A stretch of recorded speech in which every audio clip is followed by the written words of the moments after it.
Hey, Jason Seiden here. So this is the story of when I had a panic attack in a cornfield. As an adult, no maze, no children, just me. And this is the short version of the story. I had a consulting firm, a training and consulting firm. LinkedIn was a client of mine. I ran the Rock Your Profile booth for 3 years when it started at Talent Connect. And the clients that I got from that relationship they were huge, they were amazing.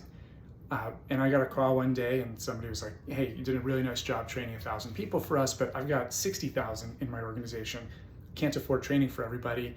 How are you gonna handle this? And I realized, yeah, I need to develop some tech for this. But developing tech is expensive and requires a different focus than running a consulting firm. So I tried working things out, little company working with a big company, there's just some inherent challenges.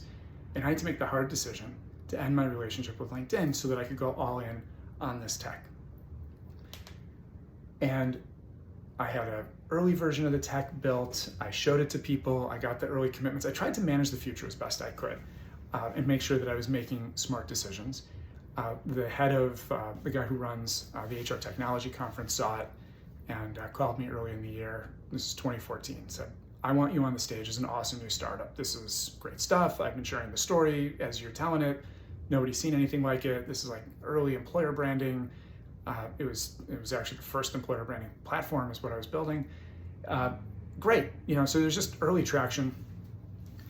I remember standing before the cornfield. I was standing on a street in New York talking to a mentor of mine, talking about the decision to let go of the LinkedIn relationship. And he's like, listen, I got to give you credit. You're nothing if not resilient. That is a gutsy play, but if this is what you want, yeah, you're right. That's what you have to do. And damn, good for you. So I made that decision. And then in August, I was in Indianapolis with the merry band of 3 people who were brand amper, myself, Lisa, and Ben. We were onboarding a technical partner. And the short of it is, the first day of a 2-day onboarding, 2 things happened. The first was Steve called me and asked me to commit because the press release for Talent Connect was going out. I checked everything, went out. Press release goes out to 10,000 plus people that I'm gonna be on a stage with an awesome new startup, with an awesome new company. And then I got another email and we had a development problem. Not with the folks in Indy, not with the people we were onboarding, but with the existing team. And this was one of those emails, it was a vote of no confidence email. Something just got missed, we were at 0. I had to have fully functioning, viable software in 6 weeks, and I now realized I had nothing. So Developer Town, the group we were onboarding, they were amazing, and they were like, we can do it. I asked them, and they're like, yeah, we can take over. But by the end of day 2 of this onboarding, we had shared everything that we needed replicated, as well as all the stuff that we needed them to come in and do that was new. Mike Kelly, who runs Developer Town, pulled me aside and gave me the price tag. And to say that it was out of reach would be an understatement.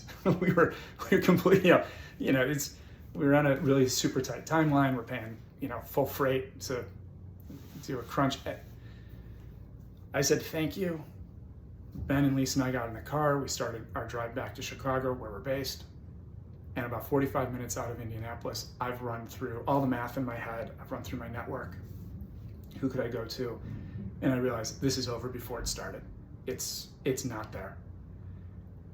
And I lost my shit.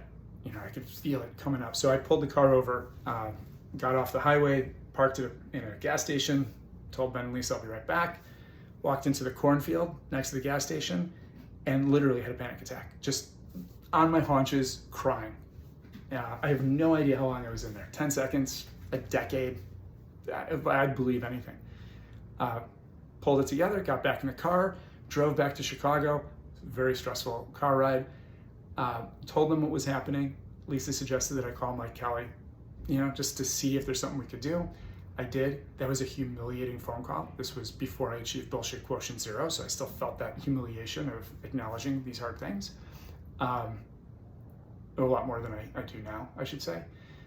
And I got to Chicago and got to the point where I was dropping everybody off and we were all going to go our separate ways. And I checked my phone, 2 voicemails. The first was from Mike saying, listen, y'all just left. I have Developer Town has an investment fund, and we don't advertise this, but after you left, I talked to my partner, told him I really like what we're seeing here. So I don't know what your cap table looks like, but we'd love to come in on your next round. And then the second voicemail, again, Mike Kelly, hey, I don't think you got my first voicemail because I just got yours. So it sounds like there's going to be room to do a deal here. Yeah, we'll work with you. We can figure this out. Looking forward to working with you guys. Travel safely. And for the second time in 3 hours, I broke down in tears. And I share this because for all of the talk about what leadership looks like and how you have to be courageous and resilient and do what you think is right and all this, there's precious little about what it feels like. And I can tell you, sometimes it feels like a panic attack in a cornfield. Resilience is great. Influence is great until you have people who buy into you and believe you and trust that your vision of the future is going to come to pass. And then you realize sometimes you don't control the future, and sometimes these things that you think you've had in place, they fall apart, and now all these other people are going to get hurt. Why? Because they believed you. That's what leadership feels like. And if you take it seriously, and if you have empathy for people, that's fucking scary. And that hurts. That's hard. You think hard about making these decisions, and you know the potential consequences when people follow you into battle. And still, your job is to hold that stress. And you have to know when to shield them from it and when to let them in. And that's part of bullshit quotient zero. Giving the facts, letting people in on what the reality is, but shouldering the emotional burden that comes with it for them. I don't have any magic way to do that. I just know that's part of the job. And it's something I've seen a lot over the years, but that day in the cornfield, there's no other event in my life that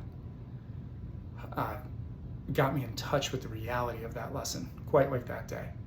So if you are in a leadership position, or if you are an entrepreneur, just remember your job is to hold the stress. And you're probably making your team a little crazy. I made my team crazy. I made Ben and Lisa crazy on that drive. I know it's just emanating out of me.